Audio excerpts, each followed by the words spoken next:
मैं ब्राह्मणों तो अपने ब्राह्मणत्व को जानता हूं। ब्राह्मण वह होता है जो सबको अपने अंदर समाहित कर सके। ब्राह्मण के अंदर इतनी ऊर्जा, शक्ति, साहस और पराक्रम होना चाहिए जो सैकड़ों का पेट भर सके, जो दान दक्षिणा में अपना जीवन न जिए। मैंने कभी दान दक्षिणा में अपना जीवन नहीं जिया। दान के पैसे से न अपना न अपने परिवार का जीवोपार्जन कराता हूं। ये हर एक अंदर भावना होनी चाहिए। पुरुषार्थी बनो।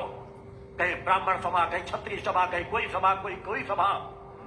अरे सभाएं करना है तो उन्हें अपना इतिहास बताओ कि इतिहास में इधर 1500 सालों की बात छोड़ दो। क्षत्रियों के अंदर क्षत्रित्व होता था, शौर्य होता था, पराक्रम होता था। वो हर गरीबों की रक्षा के लिए अपनी जान दे देता था। आज वही परंपरा धीरे धीरे शोषण में बदलती चली गई।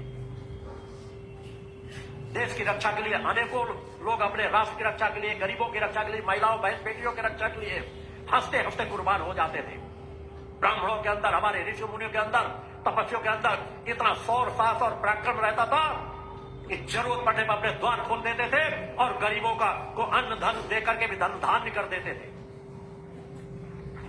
इतने योग्य थे। सुदामा जैसे ब्राह्मण भी रहे हैं जो अधर्मी और अन्याय के सामने घुटने नहीं टेके। उससे उस काल में उससे बड़ा कोई ज्ञानी नहीं था, मगर धन के पीछे नहीं भगा। धन के पीछे भगता तो उस काल में बहुत से ऐसे राजा थे जो अपना दरबारी बनाना चाहते थे। तुम्हारे पास बहुत योग्यता, हमारी दरबारी बनकर, मगर वो गलत का गुणगान नहीं करना चाहते थे। मैं भूखों मर जाऊंगा, फटे वस्त्र पहन लूंगा, मेरी पत्नी फटे वस्त्र पहन लेगी, मगर गलत का गुणगान नहीं करूंगा, सत्य का गुणगान करूंगा। और सत्य का गुणगान का परिणाम कि भगवान कृष्ण जैसे योगी मित्र के रूप में प्राप्त हुए, राजा के रूप में प्राप्त हुए। वैसा जीवन जियो, पूरे समाज का समान मान के चलो।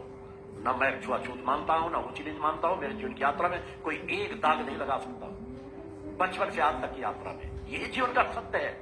उस जीवन की सत्यता की यात्रा को तय करो। एक एक पल महत्वपूर्ण, एक एक क्षण महत्वपूर्ण। खुद पुरुषार्थी बनो। मैं स्वयं वैसा जीवन जीता हूं, अपने तीनों बच्चों को भी वैसा जीवन जीने की रास्ता देता हूं। उनके साथ भी कुछ व्यवसाय कर्म उसी तरह मैंने जोड़ रखे हैं कि ऐसा कर्म करो कि अपने उपार्जित धन से लोग 10% के लिए कहा जाता है तुम्हें 90% समाज सेवा में लगाना है, सिर्फ 10% में अपना जीवोपार्जन करना है। वह रास्ता प्रशस्त करता हूं। बचपन से आज तक मैंने परिवार का ऋण नहीं रखा, भाइयों का ऋण नहीं रखा। मैं अपने सभी भाइयों में, 5 बड़े भाइयों सबसे छोटा था, 6 भाइयों में, मगर मैंने कभी किसी का ऋण नहीं रखा। कभी किसी का थोड़ा सा ऋण हुआ तो उससे कई गुना ज्यादा उसको मैंने अपने पुरुषार्थ के बल पर उतारा है। स्वयं जीवोपार्जन करने के लिए कभी समाज पर आश्रित नहीं रहा। आज वही रास्ता समाज को, बच्चों को भी दिया जाता है। व्यवसाय क्रम से हमें हर पल कुछ चीजों को जोड़ रखा गया।